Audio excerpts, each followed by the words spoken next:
such an interesting movie, and I want to start, Ethan, asking you because you had an incredible quote recently on the subway about the Beatles and how there can be no favorite Beatle. I really Yeah, I loved saw it. that. And I want to know how you'd apply that mindset to the three characters, or your character, Rogers, Hart, and Hammerstein, and also just the collaboration of filmmaking, because that worldview is so beautiful that you explained there. Well, the line I said about the Beatles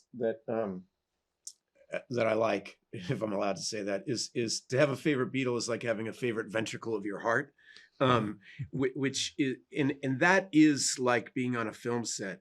What people don't understand always is what makes the engine of a movie work, and it's why, for example, we knew how important when Linklater and I were first talking about doing this movie, we knew how important these two guys were to the engine of the film working. That if those positions aren't played to the top of their ability, it won't matter what else we do.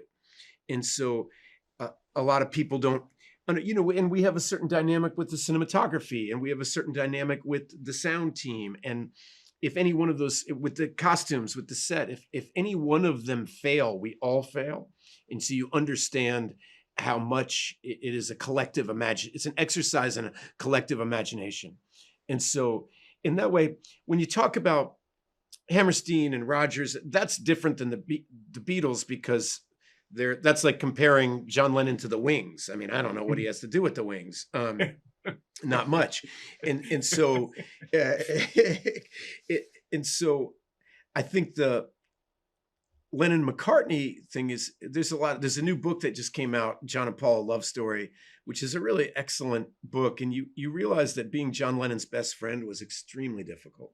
And it's very easy to say you love John Lennon unless you really love John Lennon, which meant you had to be at breakfast, lunch, and dinner with him. And he was a lot, and McCartney, wrote Carry That Weight for a reason. I mean, he knew his best friend was a card carrying genius, but it was, and I think that was kind of the dynamic between Rogers and Hart, is that Rogers understood his own innate musical genius, and he knew what a valuable part Hart was, but he was exhausting to be near.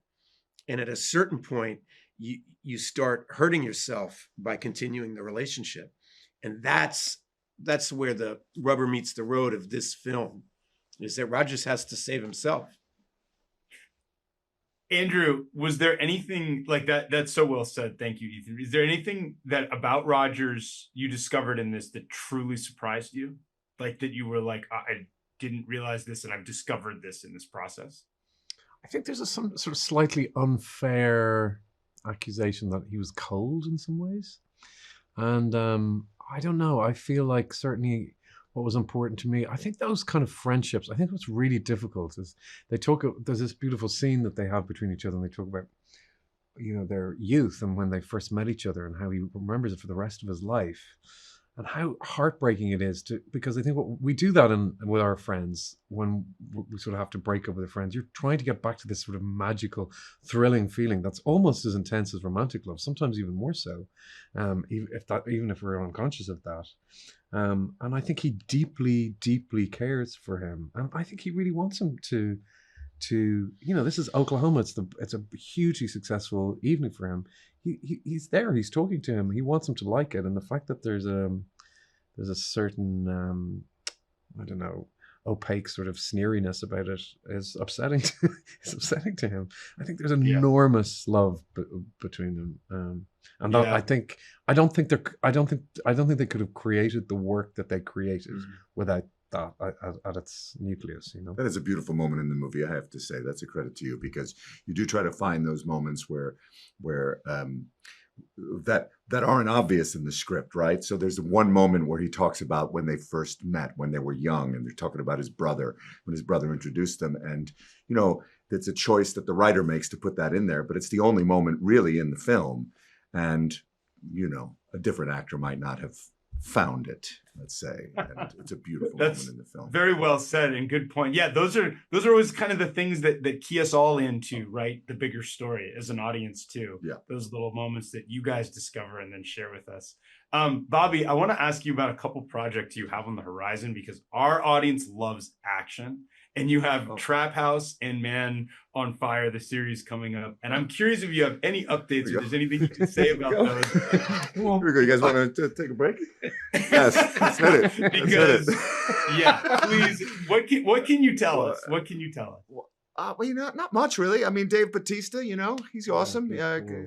Trap House, what a lovely guy. Yeah. Nice, it's lovely, man. I haven't done that many action movies, so it's kind of cool.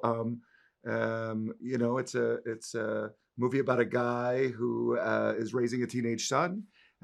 He's a DEA agent, and his family gets targeted. His son gets targeted, and it's about DEA agents and their sort of their need to remain clandestine and lead these sort of secret, quiet lives, so that their families are safe. And then so he and his team, they all have teenage kids, and then the teenagers they figure out where there's a trap house, where there's money, and they try to pull off this theft, and then the DEA agents have to protect the kids, and it's a lot of fun. I mean, it's sort of like an action teenage romp, if you will.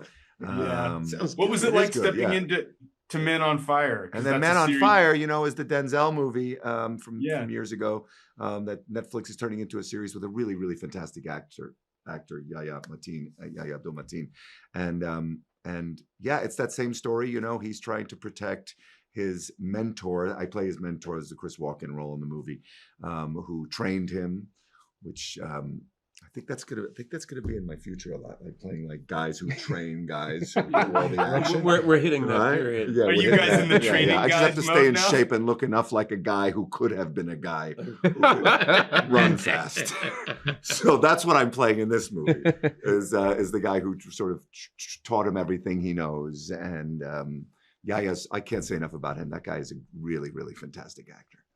Well, guys, I want to thank you for taking the time. I really enjoyed this movie. It's fun to take a trip back in time to that era and Thank learn you. more about these people. And you were all wonderful. So Thank you. Thanks Thank so you. much, guys. Thanks so much.